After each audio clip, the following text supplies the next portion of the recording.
Hi, everyone. Welcome to our first time in college and new transfers to Seattle University's Summer Club Showcase. And thank you for joining us today. But before I begin, I wanted to share with our audience that this showcase is being recorded and also to ensure your captioning by clicking on the closed captioning on your Zoom. So with that, my name is Angel Asuncion Reed, and I use she, her pronouns. I am the Assistant Director at the Center for Student Involvement, and I have the honor and privilege of working with our club communities and their amazing leadership. Today, you'll have the opportunity to meet and listen to a group of panelists comprising of club and organizational leaders and learn about their journey and experiences with campus involvement, club communities they're part of, and their leadership roles. They are a part of a bigger club community on campus of over 150 clubs. SU clubs and organizations contribute so much to the social, cultural, political, and learning landscapes of our campus, and sometimes they take it beyond campus. And they truly are the lifeblood of student engagement on campus. You will have the opportunity to meet more of the clubs and their leaders, and we invite you to at the upcoming virtual Fall Involvement Week during the week of September 21st. So please save the date for that week, September 21st. And information on this will be coming up soon on Connect SU. But for today, I'm thrilled and excited for all of you to meet our club and org leaders on this panel, and also to meet our co-moderators, Chavi Mehta and Adeline Sugin. They are the 2020 alums of SU. They just graduated this spring, and they have left already such a legacy of meaningful work as student leaders at SU. And I'm grateful for their time to be with us today to moderate this showcase. Please help me in welcoming Chavi and Adeline. Thank you, Angel, for the introduction. Hello, everyone. My name is Adeline. I am a recently graduated nursing student from Seattle University. I am a transfer student from Shoreline Community College, an international student from Jakarta, Indonesia, and I use the pronouns she and hers as in my name. I was the president for Tau Sigma and the vice president for SUSNA, which is the Seattle U Student Nurse Association. Wow, I couldn't believe that I just graduated last week and now I got the opportunity to moderate this club event for all of you. As you all might be feeling right now, coming into SU was scary and nervous, and I wasn't even thinking about being part of the club when I came in. But joining a club was definitely the best decision I've ever made because I was able to meet my community, my best friend, and eventually I believe some of the best people I know in my times at Seattle U. How about you, Chubby, which is also my fellow moderators for today? Thanks, Adeline, and thank you, Angel, for that lovely welcome. Hi, everyone. My name is Chavi. I am an international student from India. I came to the United States when I was 19 years old. I also went to a community college for my AA, and then I transferred to Seattle University in 2018. As Adeline already pointed out earlier, transferring into a university can be pretty nerve-wracking for some of us, especially if you don't really know the university that much, you aren't involved, you're just like, you're in basically the honeymoon stage where everything is like super colored and beautiful. But I remember my transition in the beginning was, I would say it was a series of roses, thorns, and buds. And by that, I mean that initially I was like trying to figure out what the resources were around campus. But as I became involved, I really found my community. I found my community being part of Tau Sigma. Super grateful for Adeline, who's the president this past year. And I and that was the transfer community that I really needed, because I spent the first 2 years at community college. I also became involved in being part of different events in the International Student Center, was able to co-host one of them. I was also like serving as a student representative as part of the Ignatian Leaders. Oh my gosh, and there are so many more roles. I could go on and on, but it was that sense of community that I really needed to ease my transition into the university, which I'm super grateful for. Some of the highlights of my experience as I reflect back, thinking about my journey at SU, I would say that I have developed such long-lasting relationships with my professors who also helped me land my current job, and I'm grateful for that, especially given COVID and the legal status issues and all of that. I've also met some of the most amazing friends, some of the closest friends. Adeline is in that category. I'm grateful to her. I've met Angel through SU, who I always stay in touch with, grateful for her presence, and just like being part of this community. And now that I've graduated, it's like helping others and making their transition into SU a lot more richer, smoother, and just easier.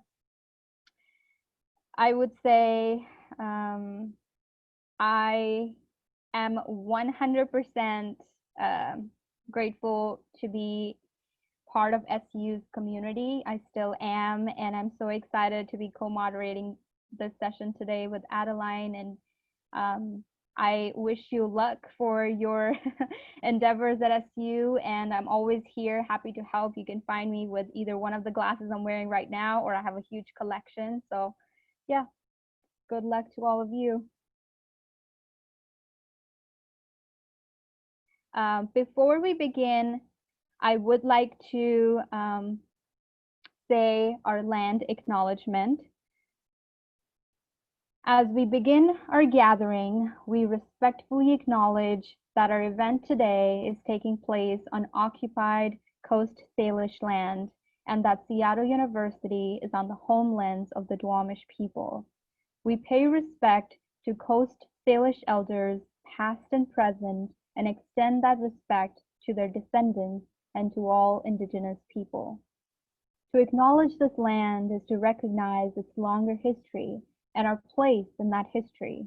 It is to recognize these lands and waters and their significance for the peoples who lived and continue to live in this region, whose practices and spiritualities were and are tied to the land and the water, and whose lives continue to enrich and develop in relationship to the land, waters, and other inhabitants today.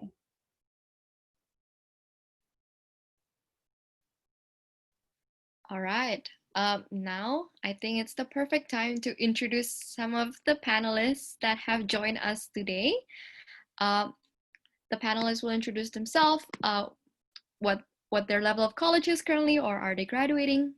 Are they a first-year transfer international students? Their pronouns, their major, and what club and organization are they representing? I invited you, the audience, to also share your level of college, what you'll be transferring or will be first year, and what are clubs that you are interested in the chat as well. So yeah, let's start with our panelists. Who would like to go first? I can start if you wouldn't mind. Hello everyone, I'm Vane Camerata. I use him pronouns. I am a rising junior at Seattle University. I've been there all of my college years. I am a major in forensic science in the criminal justice department, and I am currently the president of the Seattle University Road Rat Club, a community service organization on campus. All right, who's next? I can go next. Hi everyone, my name is Maria Escobar. I'm a rising second year or rising sophomore.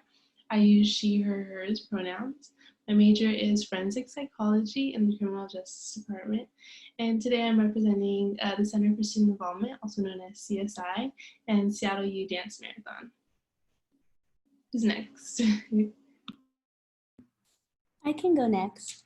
Hi, everybody. Pinukopi Ivan Hiramba, Natitaykham Eshiri. I'm from the Pueblo of Isleta, New Mexico, and my name is Hannah Marie. In Tiwa, which is my native language, my name is Eshiri, and people call me Esh for short, which means blue corn. But I'm from already said where I'm from.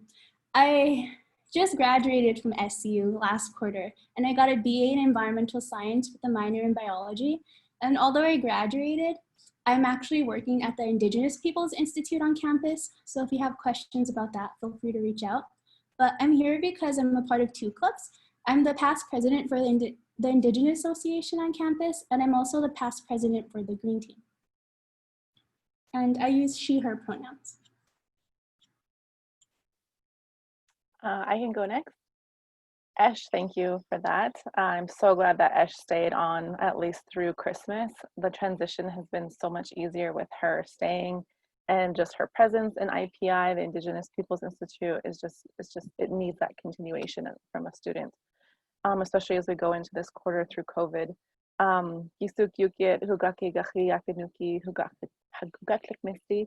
name is Misty Louie, and I am a member of British Columbia on my father's side, and the Upsalagat people from Montana on my mother's side. And I'm the current elected president of the Indigenous Student Association. And I use she, her, hers pronouns. And I'm going into my senior year of my BSN. I'm also part of Tau Sigma 2, Adeline. So thank you for doing that. And I'm really excited for all the questions today and to showcase what we have. Again, I'm just I want to say I'm proud of every single student here today, no matter how you're coming into the university, whether it's transfer or this is your first year of university. Seattle University is an amazing community of a very diverse background, diverse learning opportunities just in its location in Seattle as well. So thank you so much for being here today. Hi everyone, my name's Caleb Akiyama. I'm a history major going into my third year. I use he, him pronouns, and I represent the Ultimate Frisbee Club as a captain and the president. Hi everyone, my name is Erica. I'm an incoming junior. I use she, her, hers pronouns. I'm a double major in environmental studies and philosophy, and I'm the incoming president of SGSU, which is Student Government of Seattle University. Hello. Okay. My name is Shannon Christensen, and I am a first-year grad student. I am in the Masters of Criminal Justice program. My pronouns are she, hers, and I am the executive director of SEEK, which is the Student Events and Activities Council. I can go next. Awesome. Hi, my name is Matt Kodama. I'm a rising junior. My pronouns are he, his, him. I'm majoring in psychology and minoring in philosophy. And I am the vice president of SCP Daka Taiko, which is a Japanese drumming group. And we perform around the school and stuff. And I'm really excited to share my experiences with all of you today. Thank you for being here. Yep.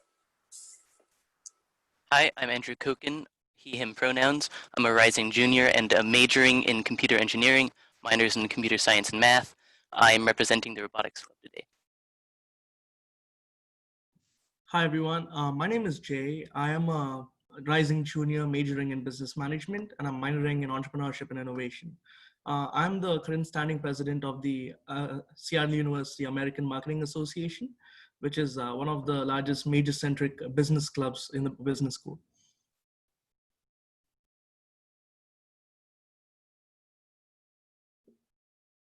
Thank you everyone for introducing yourself, the panelists, and Chavi's gonna start us off with the first question.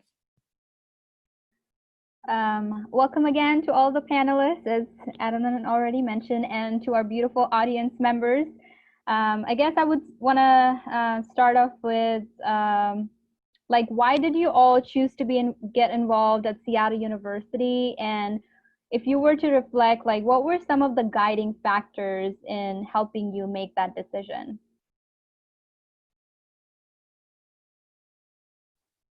Chavi, I'll answer first, if that's okay. One of the reasons I got involved with IPI and the ISA is because I literally walked into the door. I literally walked into the building and I was like, just seeing what it was all about my first week on campus last year. And I was immediately welcomed by Esh and by the director, Dr. Christina Roberts. And the space is just very cozy. It's really close to the bookstore. It's in the first floor of Xavier.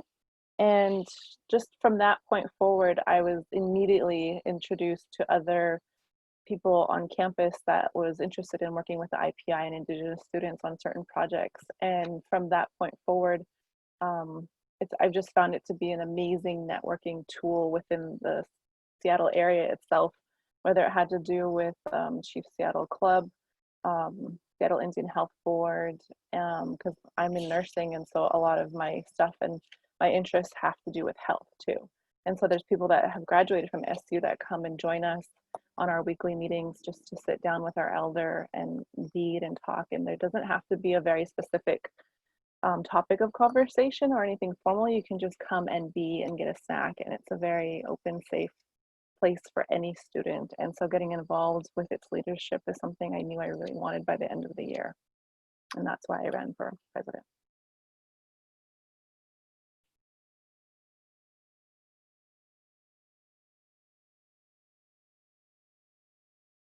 I guess I'll share my experience.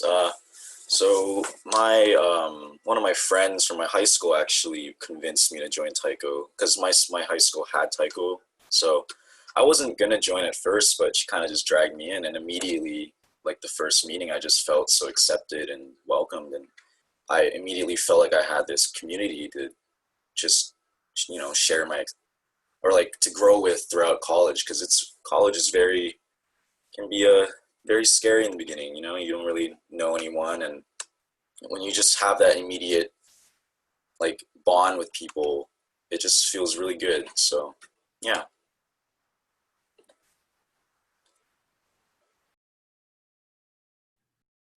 I can go next. Yeah, when it came to the Seattle U, I think I mentioned in the chat that I transferred from the University of New Mexico.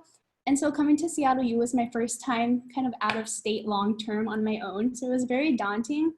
And if you don't know, yeah. And so when I first came to campus, I wasn't finding a lot of other Native people, or at least like it wasn't as easy to find them as it was back home. Or like I didn't know how to start that conversation with people because like identity is something that's kind of hard to talk about sometimes.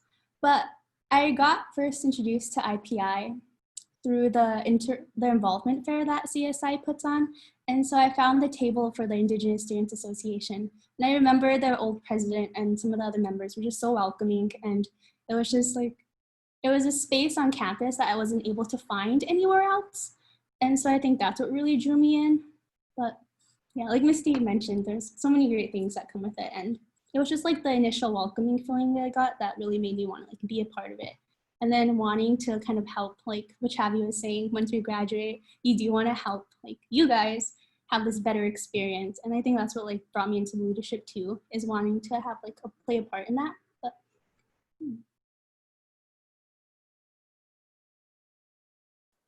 I can go next if no one else wants to.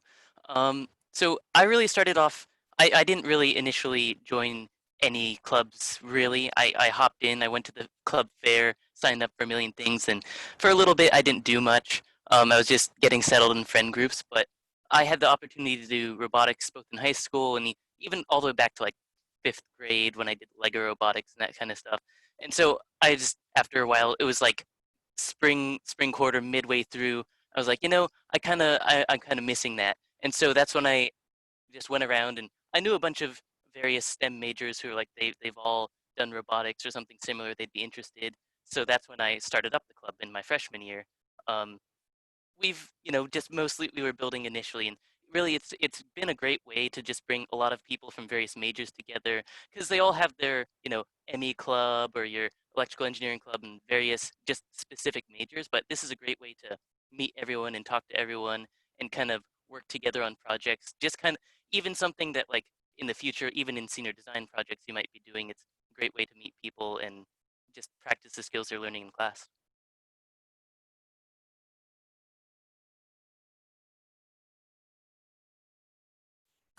I can continue next. If no one else wants to.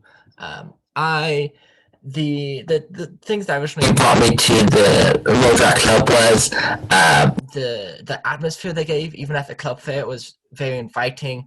I felt welcomed, and just the members were just so exciting and so inviting and wanted me to come. It really made me feel at home and made me feel welcomed.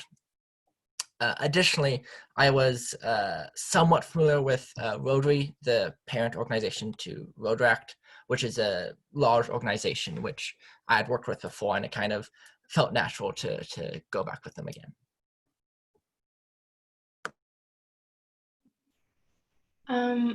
For me, I think I was really lucky to get a job in the Center for Student Involvement office. And I too I was not a part of any clubs. I don't think I was looking to be a part of any clubs. I was really involved in high school, and I thought, college is going to be a really relaxing time for me. I just want to focus on school and this and that.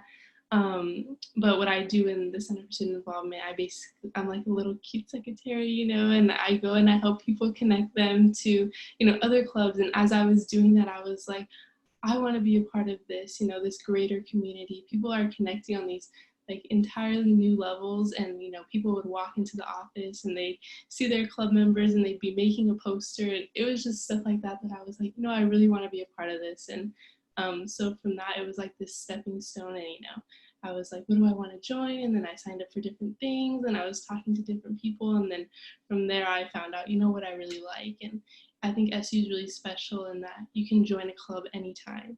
It's not like if you miss the deadline, you can't go in.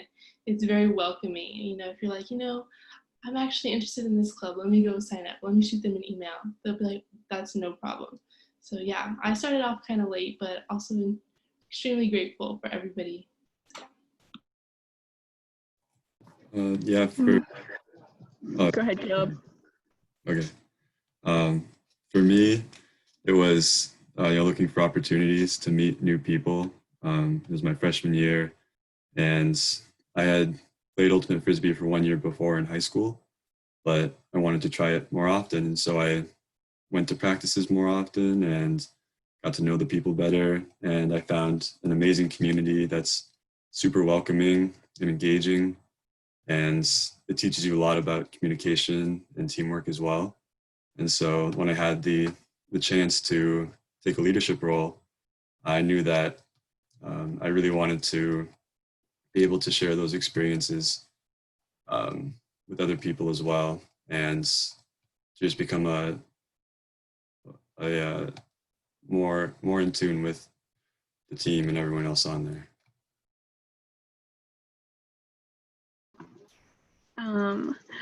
I think my experience was kind of similar to Maria's. I wasn't very involved my first year. And then I kept seeing people like walking into CSI, and I was like, oh, that looks really cool. Like, I wonder what's going on in there. So then I ended up applying for a position on student government at the end of my freshman year, and got it. And then just got kind of swept up in the community, both of student government and CSI. And from there, I just found that everyone was super welcoming and lovely to be around. So I just stayed. Yeah. I guess I can go next. My freshman year, I was not involved at all. I actually, the first club I ever went to was the Criminal Justice Club, because my friend had to physically drag me to go to a meeting. But once I did, I was like, I like having like the sense of community, even though, I'm very new to this and I'm very new to this club, but everyone on campus is just so welcoming in their organizations. And so then I eventually last year applied for SEEK to be on their council. And then I obviously applied again because I'm doing it again, but I've just found that so many organizations on campus, no matter kind of what they're based on or what their role is, there's so much community and there's so much just kind of a sense of family that you find, because college can be really scary and there's a lot of people and there's a lot of moving parts, but finding that group of people that you know you can rely on no matter when, it's really nice. And I hope that you guys can find that too. Yes.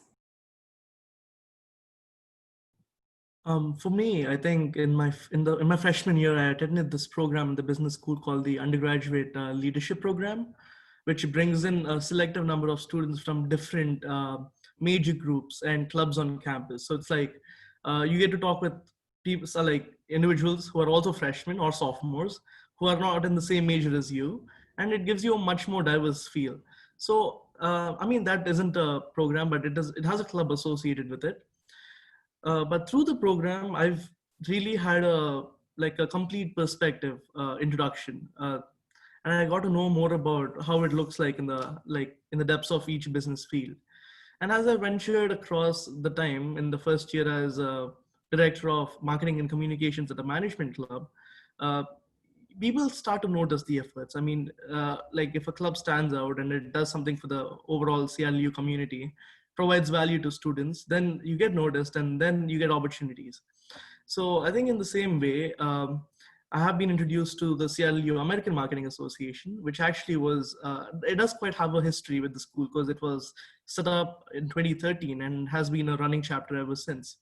And it is actually, like the faculty advisor is also one of the like the best professors I had, Professor Joe Barnes. So that was a great experience overall. And then I'm currently stepping into the second year of presidency with the club. And so far we have done countless events, and like in terms of weekly meetings or all the stuff that we did. And my experience with it has been nothing but great. And, you know, just interacting, networking with people is all the part of the package. So yeah, I think like-mindedness and you know, gravitating towards what you want in your career path is one of those key things when you first step into college and trying to find out what you want to do. So yeah, thank you. Thank you everyone for sharing your beautiful memories of why you decided to join. I think we can all agree that when we decided to join a community, a club's an involvement, doesn't matter when, for sure second year, but when we decided, it shifted Seattle University from just an institution, a university, to a community, a home, a place where we find people with the same interests, passions, and values. And with that, I want to ask the next question, which is there any challenges that you have found being involved in your community, clubs, or organization? And if you do have some challenges, do you mind sharing them? And how did you overcome those challenges to be where you are right now? Anyone want to start?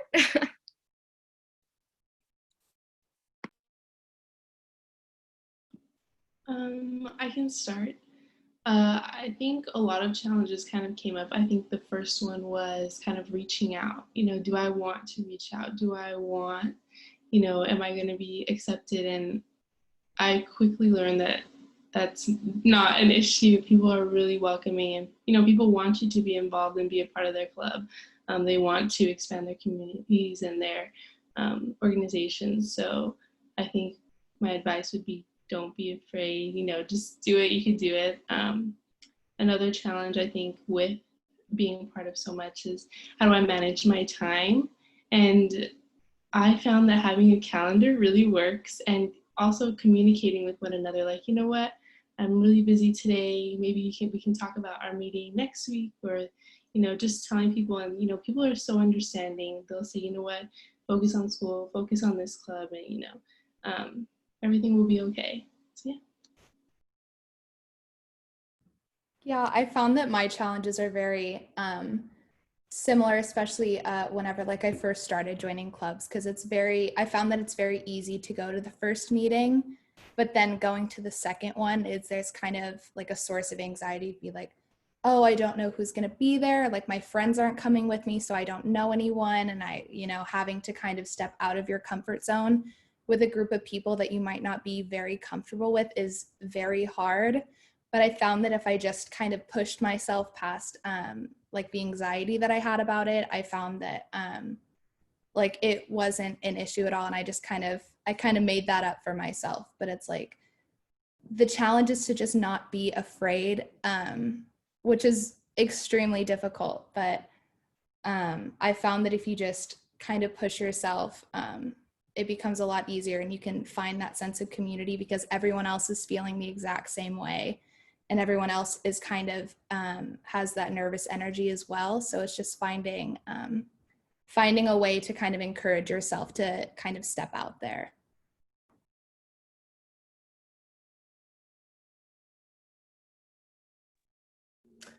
In a similar way to your point, one problem I've gone through with in my time is was very worried to take a leadership position in my club. They offered me positions in my first year, but I declined most of them. I took a smaller position in the club than some of the previous members wanted me to. But they were still very accepting. They allowed me to take my time and gain my confidence. And I think I'm better of it, given that I'm the president. I'm a bit more confident in my leadership skills and just being part of the community. And I try to emulate that too with anyone coming in, that you can go at your own pace, but I try to, I want to push current members and any future members to try to grow and become more part of the community.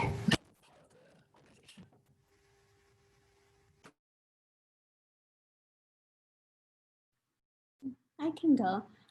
One challenge for me when I first got involved with this club was it was actually kind of finding the club because it was just because I feel like when you go into college, you're nervous and you're excited and you don't really know necessarily what you're looking for or what you kind of need, and I feel like those can differ also.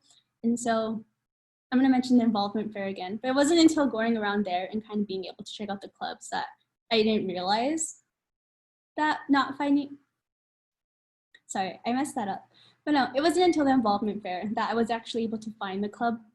And so I think if you can't find a club that you're interested in, then it's probably out there. You just need to try to dig a little more deeper. And I saw that Angel shared the link to find all the clubs in the chat. So you can definitely use that and like Google search words, and that'll definitely help. And when I got into the leadership, one challenge that I had was putting myself in the position to realize that I would be able to kind of connect to different staff and faculty and professors on a level where we could work together. And although we still had the respect of the student-professor relationship, they did like hold me to like a higher level, I guess. And it was really nice because they did respect me in the sense. And so like being able to realize that even though you're an undergrad, you still deserve that respect and like you'll get it. And when you're in leadership roles, you'll be able to make more connections that won't just help you during your time in undergrad, but like everyone is saying, getting connections for after you graduate. And just, those are my two bigger challenges. That's pretty similar to what I was going to say too, Ash, was finding the club. I talked to Christina about it, the director of the IPI, and they had been trying to make sure that all Indigenous, self-identified Indigenous students were on the email list to let them know about the IPI and the club. And I wasn't on there, and we're still trying to figure out why that was. And they think maybe it was because I was in a very specific program, a very specific transfer cohort into the BSN. And so just like those little things, and we learn from them, and we try to make sure we're casting a wider net and we're being more inclusive. So that was the first one. I'm glad I was able to just on the IPI. And then the other one is being an adult learner. I have a house in Auburn, and me and my partner just bought it last year. And so commuting to school, and sometimes the events were in the evenings, and we're trying to do more club-based community events at the IPI. Sometimes I could make them and sometimes I couldn't, depending on what I had going on that week. And literally for the BSN program, you did have to take it week by week. So like everybody said before, having a calendar is very, very helpful, and just being very communicative of what you might need from your club leaders. usually it's flexibility. And going off the same vein of finding a club for you, yes, there are a lot of them. But even if you go through all 150 and you don't find that one club that just calls to you, you can always be like me and start your own. It's always an option. Find something you really like. There's always someone out. There's so many students here, very diverse population. Someone out there likes what you like. Go start a club with them. You'll be best friends in no time. Um, my real challenge was just finding, since it's a robotics club, okay, let's find a project that everyone is interested in. Um, well, unfortunately, a lot of projects, you don't need, say, 20, 30 people. And so it's, for me, it's just starting off, low budget, everything, just trying to get things moving. Um, if you just keep at it, you keep talking to people. I've met so many professors I never would have talked to that, now I email them on a daily basis. I keep in contact, see what they're doing. And now we have all these projects that professors are trying to help us with, and they want to, they're the ones working on these things themselves. They do research, and so they want to learn with us. And so it's really just been a great way, just, yeah, finding what you want to do and sharing it with other people. And yeah, it's great.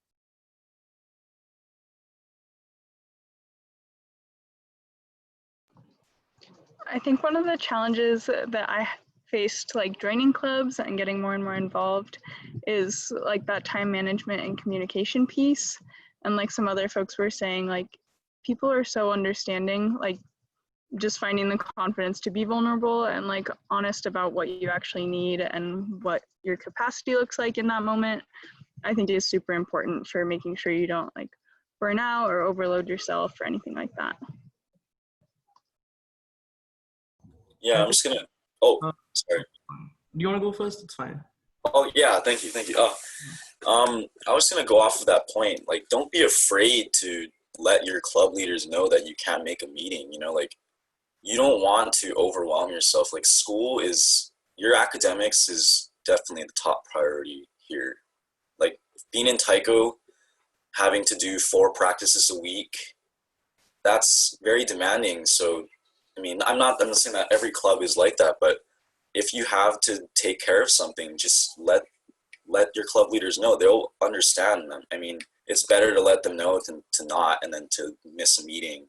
No one's going to hold it against you that you weren't at a meeting for 1 week, as long as you let them know and be honest with them.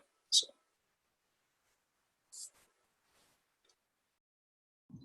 I think from my experience with club members and membership related stuff was so the students don't usually have just one club membership. They have club I know people have 5 club memberships and they still maintain it.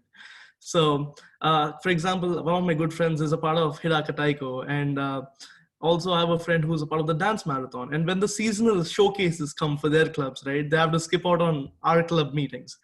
So, and that is why, I mean, there is a transparency in terms of the calendar events you see on Connect SU or some of the well-organized club events. So there's like a mutual understanding between all the clubs so that you can strategize accordingly, what the requirements are. And this obviously changes when you go to different levels, such as like applying for an honor society or trying to be a part of a selective club, which requires you to do interviews, or like a scholarship community. So I think since the school has a focus on like each major group, right? There won't be a club which doesn't relate to the field of study that you're trying to be in or the community that you're not a part of. So it's both academic and identity wise that you have a fit in finding people who are like-minded or of the same identity. So I think that's beneficial for students. But when it comes down to the club leader side, then there are a lot of internal things which obviously have to be managed, and that I think that's the differentiating point where that differentiates your club from the rest. So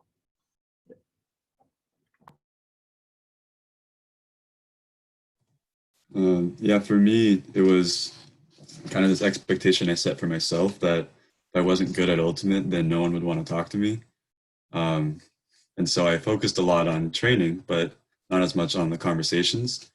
And once I realized that I didn't have to be incredibly good for people to talk to me, I was much more relaxed, and I saw that I could join other clubs as well and get those opportunities to meet new people, make new friends, and really, expand your possibilities or experiences, because the clubs are about much more than just what their name is.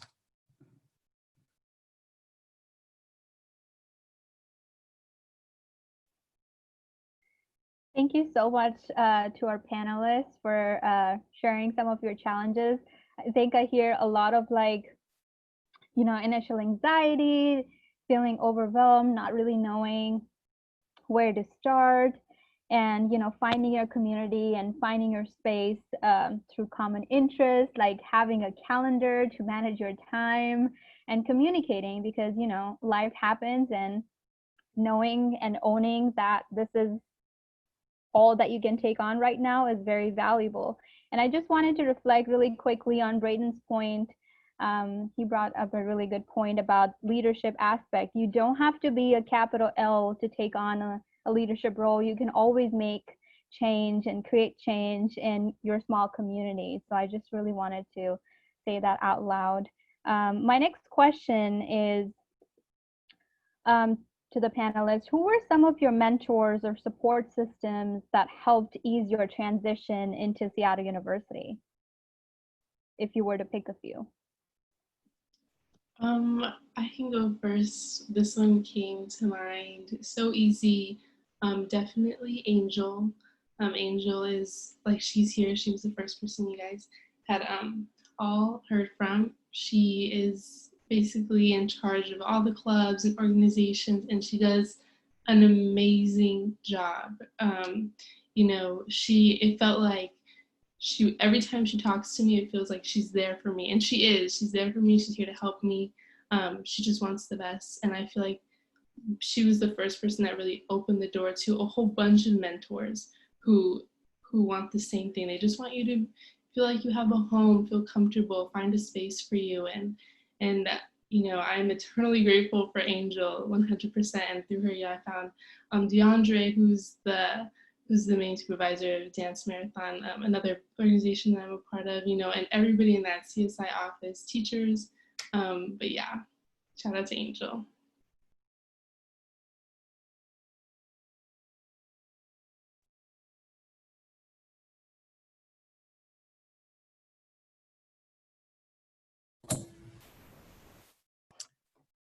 I think for me personally, the organization that stands out the most is not the one I'm currently representing.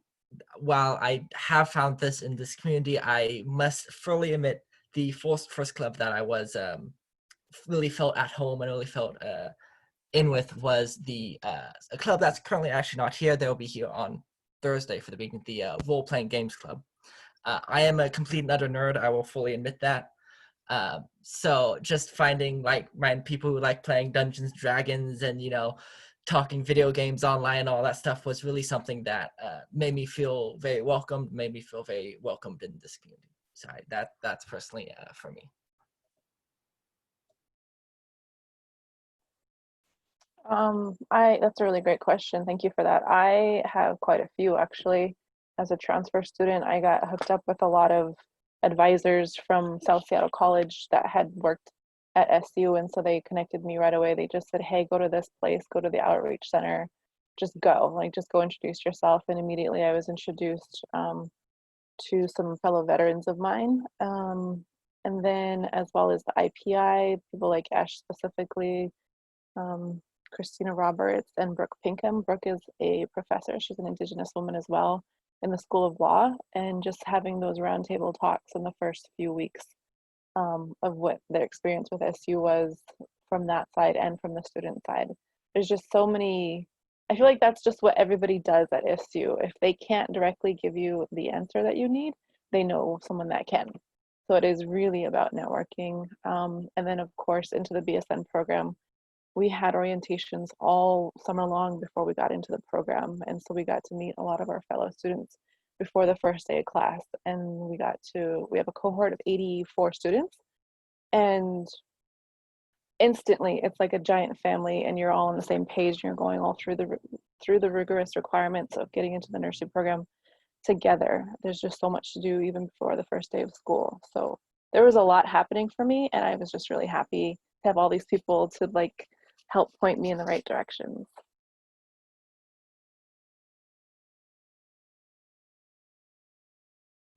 Yeah, go ahead.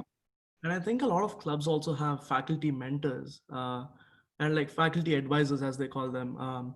And these are basically professors in the school who teach a certain subject that is connected with the club. Or you can also go and reach out to professors who might be interested if you want to start a club.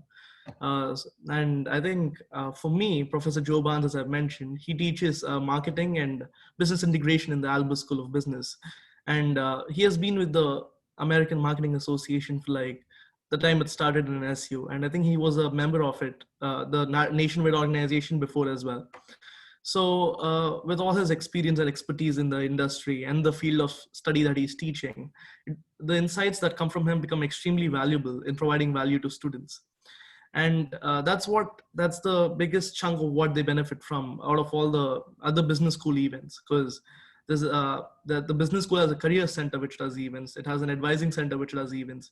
There are also so many other clubs, I mean one for each major actually, doing events all the time.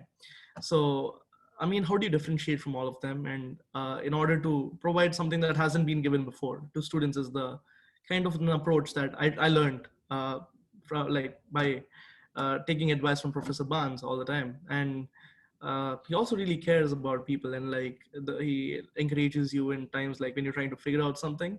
And I think finding a mentor and a guide through an opportunity with a club is extremely crucial. And along with me, my fellow colleagues and officers have also benefited from his advice. And like if the club's doing great, then all the success goes to him, and the credit is definitely a part of his. So yeah, thank you so much.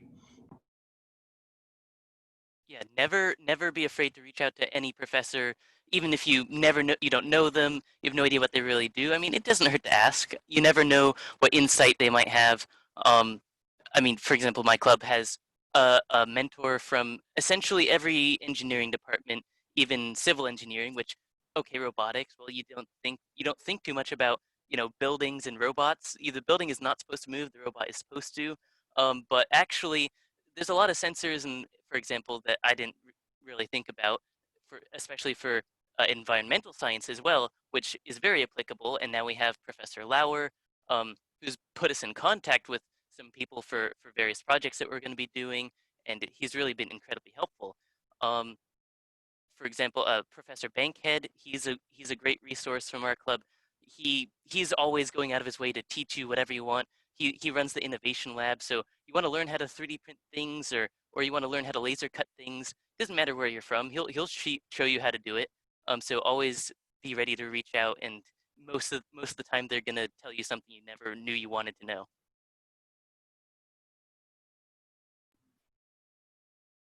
Yeah, I'm trying to think of all the mentors I found on campus, and there's a lot. And I was trying to think why, and I think it's because I feel like no matter what you do on campus, or no matter where you start on campus, you'll find someone who will be willing to kind of take that role with you, even if it's not official. Like, I don't think with any of my mentors, we've actually called each other a mentor or mentee. It's just kind of like a relationship that developed, and then you just realize it's kind of there and that you can use them for support. But I know one of my big ones was my advisor when I first came in for transfer school, because it can be so confusing trying to figure out your classes, how many credits you have, like when to take them. So please talk to your advisors for that. You really need to do that. And it is required, so. But she was one of the first mentors that I met. And it was also through the Indigenous Peoples Institute that we have a mentorship program. And so if you do want to meet with someone from IPI, all you have to do is email us, and then we can reach out and we could set something up. So there's that option too. And that one is where I met one of my other mentors, Diane, and she doesn't work here anymore, but she was the biggest help, and she was such a support. And and it was also through the clubs. Okay, sorry, I have a lot. So it's through Green Team, I was able to meet faculty on campus that I don't think I would have met if I just kind of took classes, because Yolanda Cedars, she still works here, and she works in the Center for Environmental Justice and Sustainability on campus, and she has been one of the biggest supports. She knows so much she's done so much. And that's one of the things you realize when you start talking to people on campus, is that our faculty are such amazing people, and they have done so much in their lives before they came to SU and while they're here at SU. Like, you'll be surprised how many of them have so many outside activities that they're involved in. And so just being able to kind of meet them through that. Like, there's another person in facilities actually, and I kind of consider him a mentor because we worked on some projects together. And of course, Angel, like everyone's been saying, she's amazing. If you're a leader and you have any questions, just feel free to reach out to her anytime, and she'll be a big help. But yeah, you can find leaders, you can find mentors anywhere. You just need to reach out, and they're really willing to help and talk to you.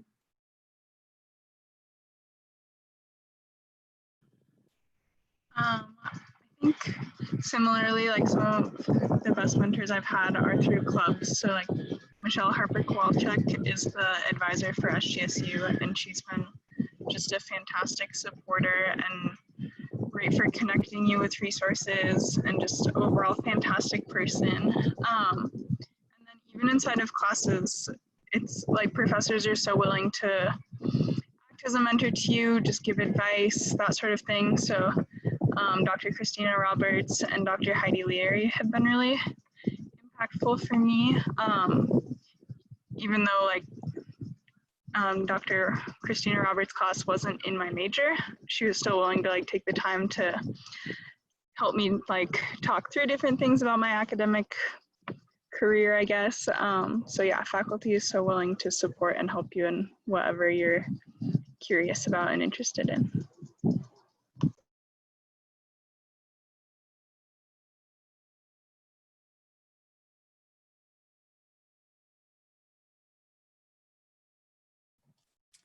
Yeah, I got a lot of help from different professors that I have had in these past couple of years. You know, they want you to be engaged with the school, and in addition to the professors, the advisor for the Ultimate Club has been super helpful and engaging, and you know, they really helped me to become more comfortable in that environment.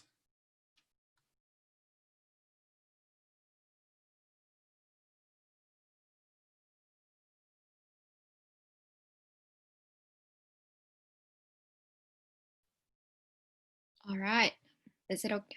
I guess we'll move on to our last question of the day before we proceed with our Q&A section. So audience, please, if you have any questions to each of the panelists, if not all of the panelists here, please feel free to just type them in the Q&A tabs, and around 2:30, we're going to answer them together.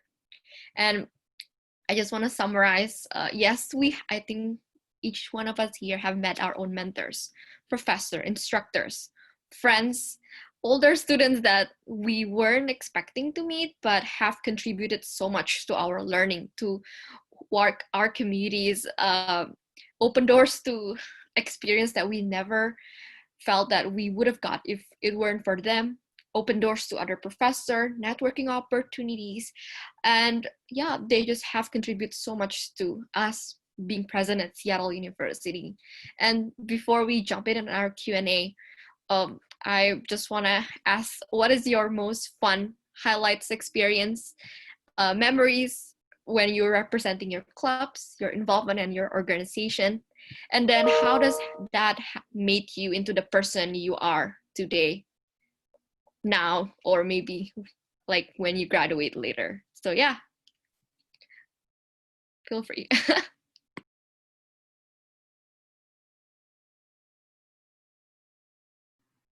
I guess I'll start. Oh, sorry. You can go. You can go. Sorry. Okay, go ahead.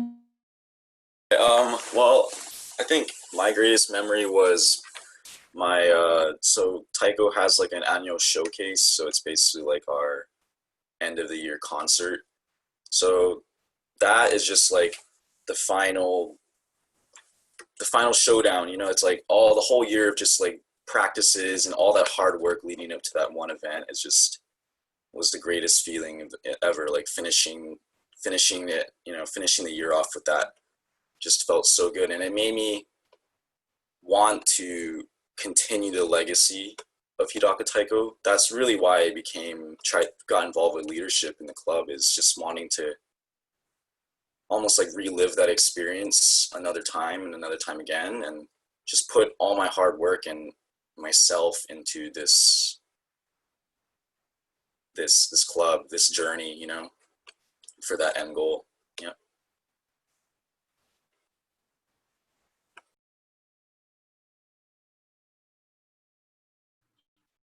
I'll go. I think within the club, one of my favorite things to do every year was to actually make our banner for the Red Umbrella Parade. And I'm mentioning it because it's right behind me.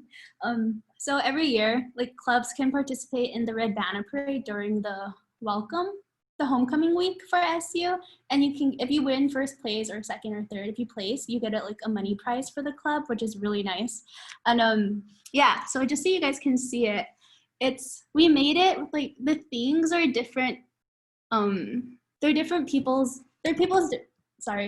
They're students, like their cultural or native designs from their own tribe. And so the one on the left, this is from the Mi'kmaq tribe in Canada, and it's actually our vice president, it's his tribe. And then this one right here with the corn, that one's me. My name's Eshidi, which means blue corn. I'm kind of conceited. And then this middle one is our club logo for the club itself. And then we have Hawaiian students also. And so this is some of their native designs. And then this one is Blackfeet. One of our people is Blackfeet. And I think it's one of my favorite because although we all come from our own tribes and we're all very different backgrounds and cultures and religions, but it allows us to come together in a bigger way to where we can incorporate those and not feel like we're losing our self-identity. We're all kind of coming together as a community. And I don't know, it's always a really good way to open up the talk for people, especially with new people. A big highlight for me last year, getting connected through the ISA actually, was a student director. His name is Alex Ahayat, and he graduated. He's of Native Hawaiian descent as well. And his goal and his dream in SU and beyond is to tell Indigenous stories. And he wasn't going to do this play without an Indigenous actress. And I haven't done a play or any kind of script reading since high school. And that was like over 10 years ago for me. And so I was very, very, very nervous, but I knew, like, from the first sit down meeting with him, I knew that he was very sincere in what he wanted to do. And so I was going to step out of my comfort zone and be part of this skit that was presented in December last year. And through the club, and I also forgot to mention, I wanted to say Father Pat Tui was another big mentor and supporter of anything that the Indigenous Student Association personally as well. He helped come to my housewarming party, and bless my house and pray for us. And it's just been such an amazing community to be a part of. And so that was my highlight, was to be able to help with Alex tell that Indigenous story. And it's a piece of a skit called Informed Consent. If you guys would like to look that up, it's an amazing play that was written. And he and I are working together this summer on another project too, that he wants to do a documentary on. And then he's going to help me direct a small film for another project I'm working on for the IPI through the College of Nursing too. So it's like this big network thing, it never stops. It just keeps getting bigger and bigger, and you do make those lifelong friendships.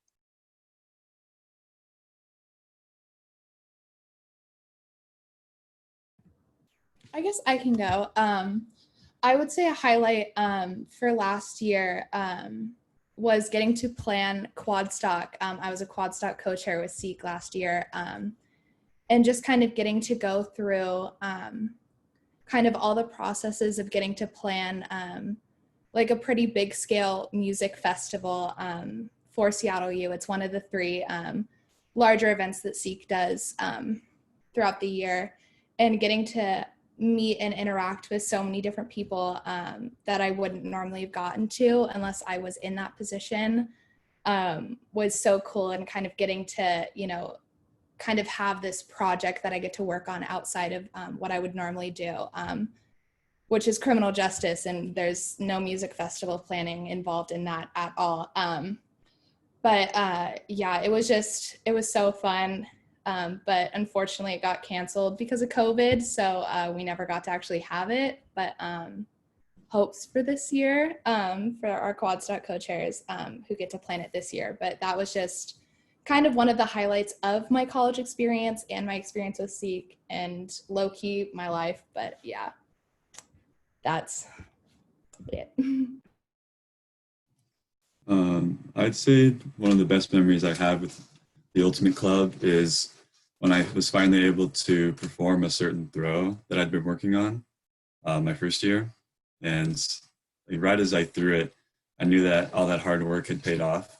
And through the perseverance of my teammates and captains who had to put up with me throwing terrible throws, it was able to kind of teach me patience and focus and a bunch of different aspects that I've now been able to apply to my schoolwork and student life in the classroom. So that's been a great memory for me.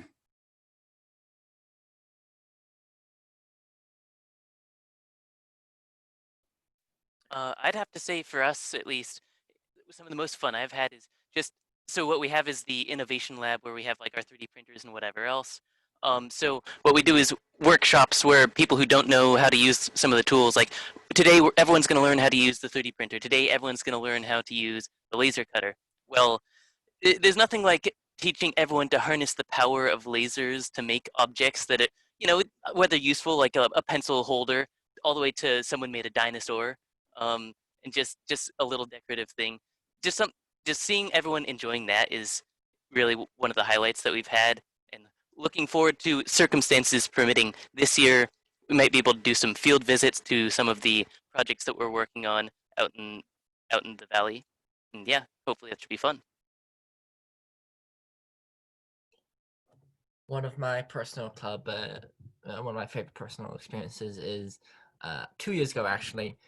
We were able to head to a conference in Spokane that Rotary was putting on. So me and about it was like 7 other members of the club all piled into a school van and drove over there one day. We all stayed in a hotel together. There's like, boys' room and a girls' room. And it was just a fun experience. We all, got to get to know each other, hang out. I got to really strengthen some friendships I began to create that year, and those friendships are still running strong. And just a fun experience. I got met so many new people, got a lot of leadership skills and general, life tips too, how to do financing, stuff like that, I have already used in my life.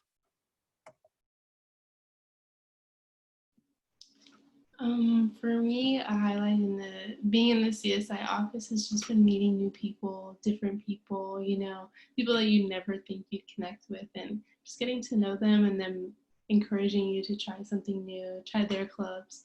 So that's, I think, is my biggest highlight, just getting to know people, because I was the only one from my school, one of the few from my area. So I just felt really, at home, found a little community. So. Mine is fairly similar, the fall involvement fair from last year, and just getting to talk to all the folks who came up to the table and introduce them to your club, which is hopefully something you're passionate about, and getting to share that with other folks who are equally curious and passionate is a really cool way to connect with people.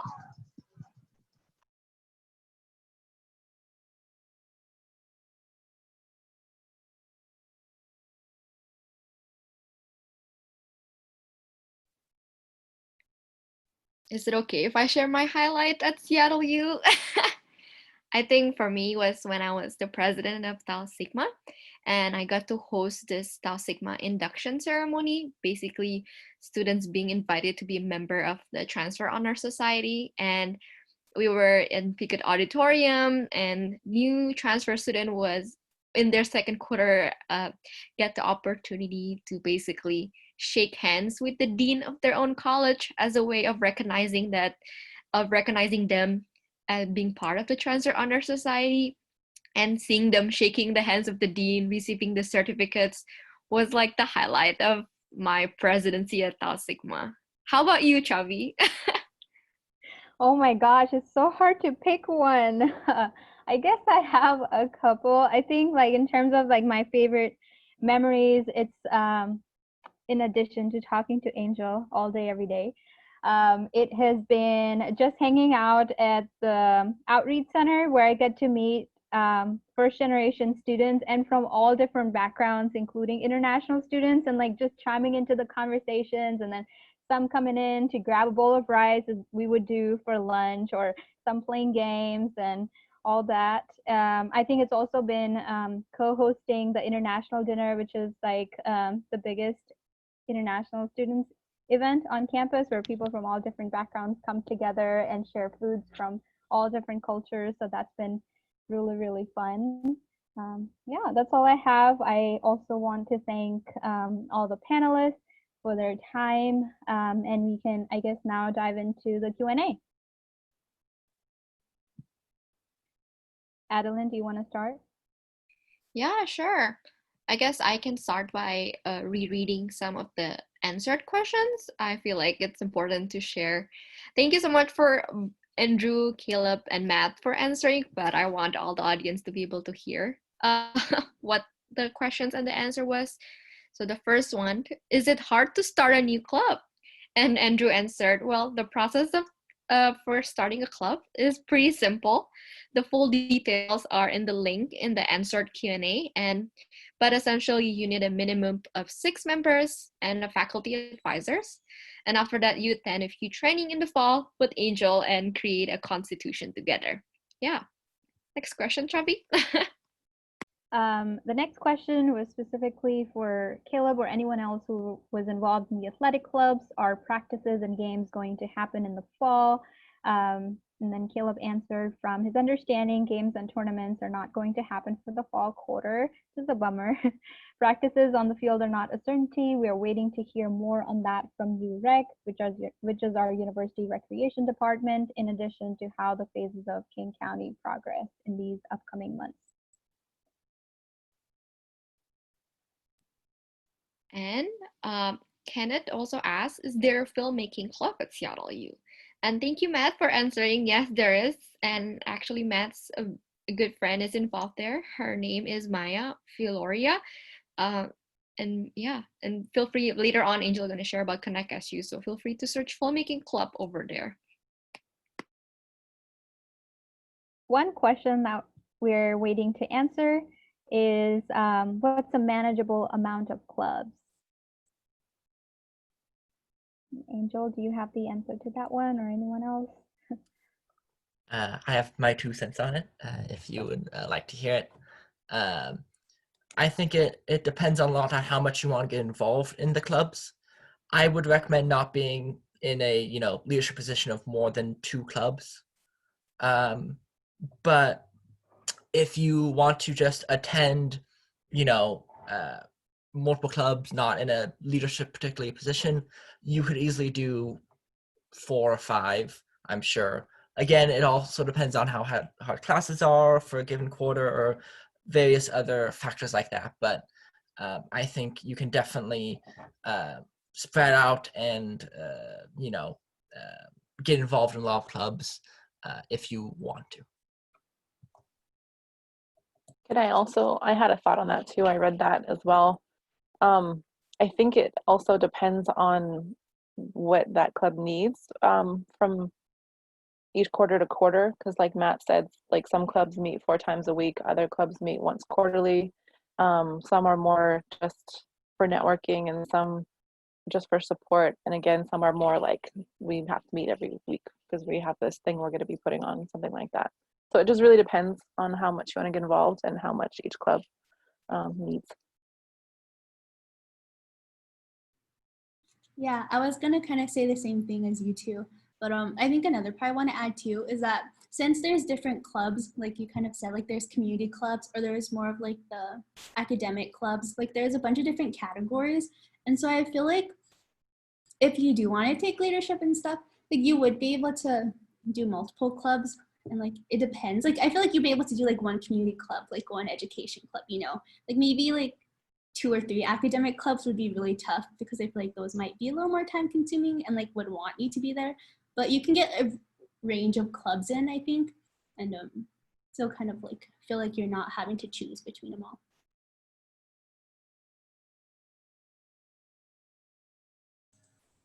I don't think I can add any more to the wisdom of all who spoke so far about what's manageable for clubs, but definitely reiterating what everyone has shared is to really gauge your capacity and your bandwidth, especially during this time as a lot of online remote classes. So just being really mindful of what you can hold.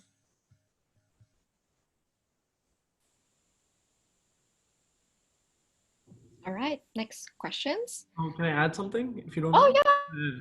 I'm really sorry. Go ahead. Yeah. So I think, I mean, now that everything has gone virtual, right, until things come back to normal again, I think it's much more manageable now if you want to join more clubs, unless the timings don't clash. So something I'm planning to do. So yeah.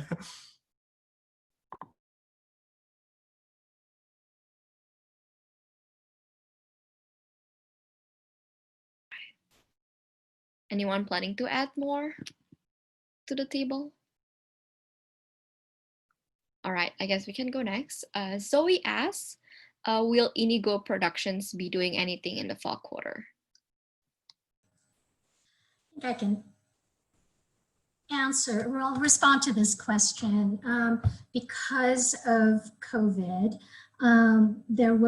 everything will be virtual under the guidance of the state and also our institution policies. And so if Inigo Productions will be doing any kind of productions, it will be virtual. And I would highly recommend that you reach out to the leadership and show your interest in being a part of it. Usually what they've done in the past with fall is do their annual fundraiser for Rocky Horror Picture Show.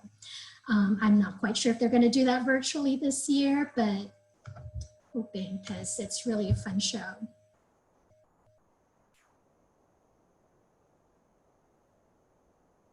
Cool. And someone asked another question pertaining to sports. Are there any sports clubs and do you need prior experience to participate in it?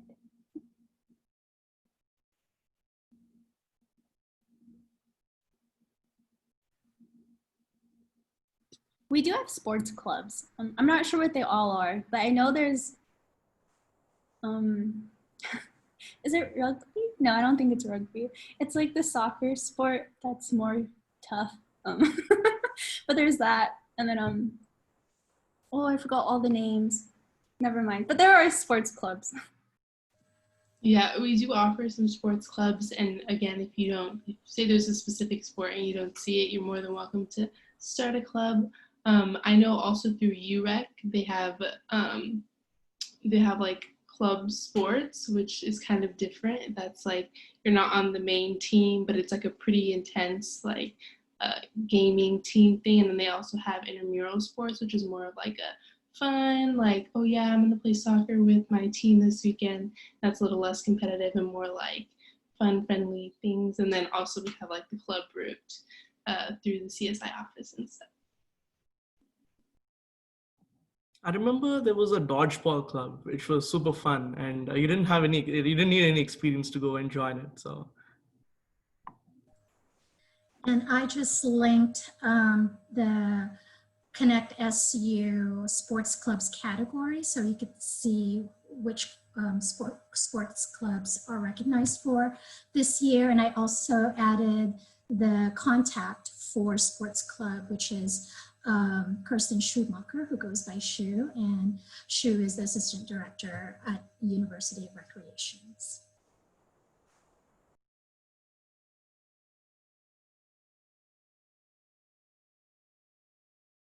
All right. So I think Rory earlier asked the questions. What other clubs are we all in? And Misty answered 2 others, 3 altogether. So ISA, SUSNA, and Tau Sigma. Similar like Misty, I'm also in SUSNA and Tau Sigma. And I think my third involvement was in International Student Center with Chavi as their programming assistant. So I plan events. And yeah, I believe that's all. Any of you want to share all your involvements at once here? Please do.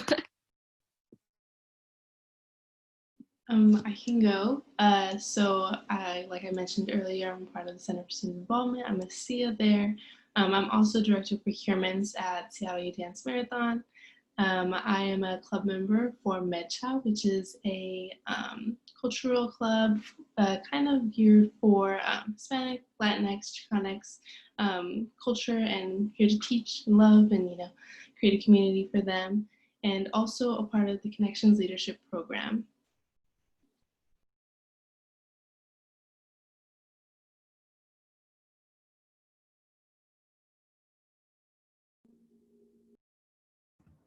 I can go. Okay.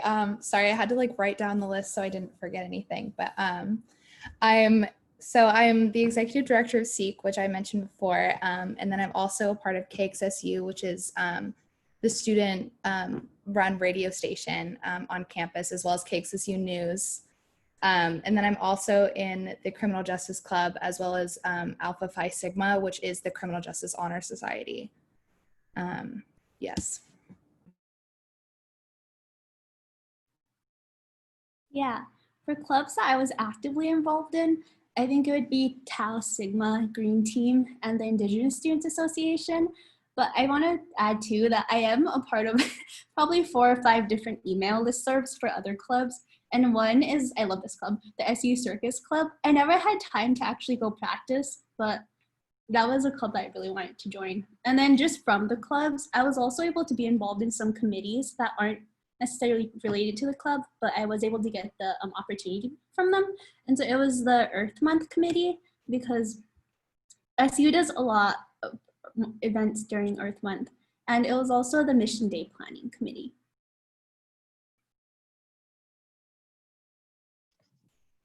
I'm a part of SGSU, which I mentioned, and then a part of SU Philosophy Club, as well as SSA, which is Sustainable Student Action, a like environmentally geared club on campus. And then I'm also on the email list for SU Circus Club. And I went to one of their practices for juggling, and it was very, very fun. And I haven't gone since, but I would recommend.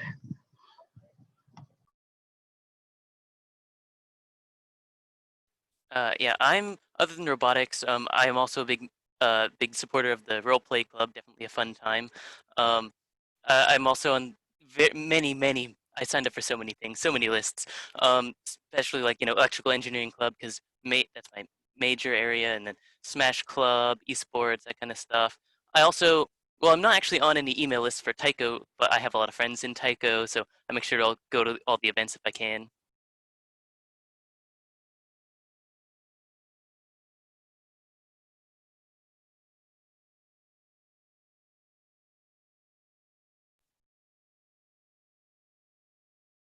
Anyone else would like to share? I guess I can go. So for me, some of the organizations that I've been a part of are, so I've been a part of Alfie Scholarship Program, which is a scholarship program designed for underrepresented transfer students. I'm also part of Tau Sigma, grateful to have Adeline again. I'm also part of Alpha Sigma Nu, which is the Jesuit Honor Society on our campus, and also part of Ignatian Leaders, where I serve as like a student representative for student concerns on campus. So I can bring them to the administration's forefront. I think that's all I have for now. Yeah.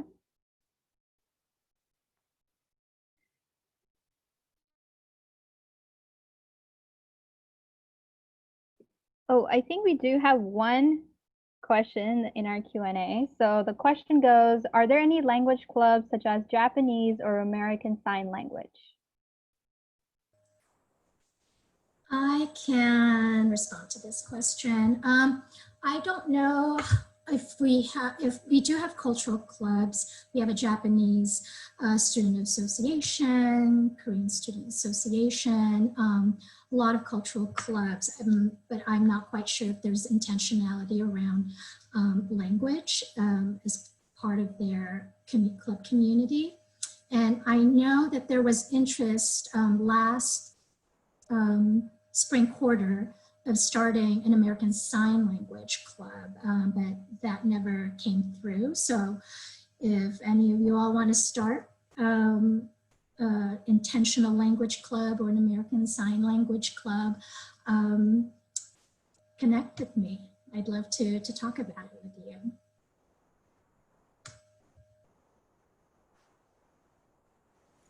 Actually, Taiko accepts a lot of Japanese exchange students every year. I mean, this year it's gonna be hard because I don't think we're gonna have any exchange students, but yeah, every year, like next year, like every year we have at least 5 Japanese exchange students that come in our club and perform with us throughout the year. So if you want to join in and connect with some, native speakers from Japan, then yeah, it's a good opportunity.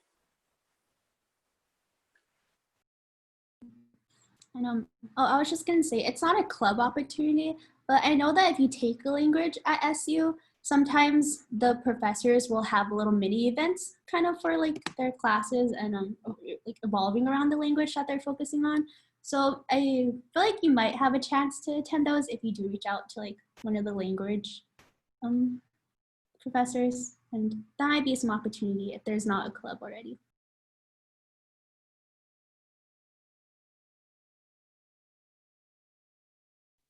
Yeah, and I think I can add like going off what Angel said, like we do have a lot of cultural clubs, and a lot of cultural clubs event on campus.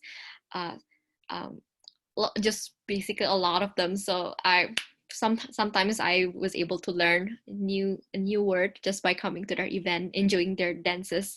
So I highly highlight just coming in, being involved. You don't have to be a certain ethnicity or cultural to be able to involved in cultural clubs. They accept everyone. So you're more than welcome to just hit off the Connect SU, see if there's any cultural clubs that you're interested in to be able to like learn their language as well. So yeah, for me, I'm in the Indonesian club, so it's Isasu. Yeah. Is there any more questions that you guys want to have? Please feel free. Also, be sure to check out the calendar in case there's something on Connect SU. There's a calendar of events. In case there's anything that interests you, feel free to chime in. Like Adeline already pointed out, you don't have to have a certain ethnic or racial background to be part of it. We love having good and big audience, so we'd love to have each and every one of you.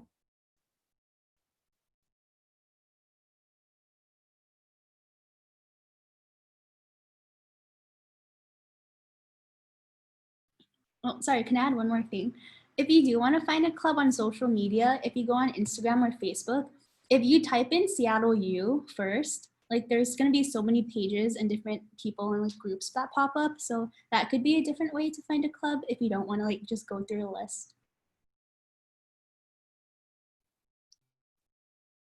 While we're waiting for your questions, I want to invite the panelists to share their email, contact number, anything that they want to share with the audience in the chat box. If any of you audience want to reach out to them personally, ask more about their club's involvement, and be able to basically just get a head start in your involvement at Seattle U, right? So please, panelists, feel free to do that in the chat box. Thank you.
we do have a last minute question in the Q&A box. Maggie asks, when will club start and is it different for every club?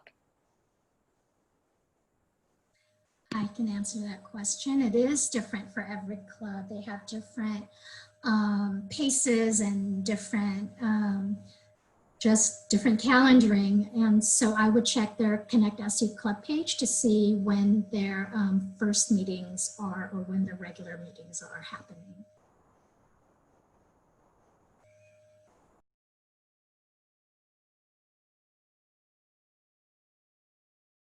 Okay, so I just want to close this by saying thank you to all the panelists, moderators, Chavi and Angel, who have invited us to speak to all of you new students. Thank you also to the audience who have watched our stories, maybe learn a little bit from us. And thank you so much for being present here, asking questions, sharing where you come from.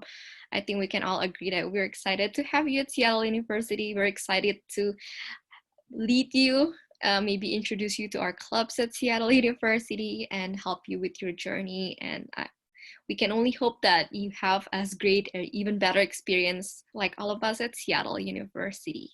So thank you so much, everyone. Thank you, Adam. Oh, good. No, you're fine. I was like, I wanted to also thank you. So I wanted to thank one more time to the panelists. Thank you so much for sharing your stories. It's the stories that make us who we are, something that we carry throughout our journeys in life. So thank you so much for being vulnerable, sharing the space with us. Thank you so much to our audience members for sharing where you're tuning in from, for sticking us throughout the event, for being so patient, and for all of your questions. Welcome to the Red Hawk family. Although I've graduated from Seattle University, I'm sure you'll find me strolling around with my cute looking glasses. So yeah, good luck. Thank you so much. First, Adeline and Chavi, who I reached out to and with their ginormous heart said a resounding yes, and with excitement. And thank you for the leadership that you continue to show our campus community, and to our panelists who shared your stories in the most captivating and honest and genuine, sincere way. I really appreciate your time and your efforts and all the events and programming that you do. You do make our landscape at Seattle University so thriving. And so thank you for your time. And to our first years and new transfer students who are coming in this fall, as you could see, our student leaders are leaders for leaders, and you come in to Seattle University already as a leader, and we want to be able to explore what kind of leader that you want to be through club communities, your backgrounds, your experiences, your identities, the wisdom that you already hold contributes so much already to our leadership. And on behalf of my family at Center for Student Involvement, the Student Development Division, and Seattle University, welcome. And thank you for joining us today. Thank you so much, Angel and Adeline and everyone who's helped put together the Zoom. We're all officially enrolled into the Zoom University, and yeah, we've created a successful one. So yeah. Thank you. All right, thank you, everybody. Thank you. Thank you.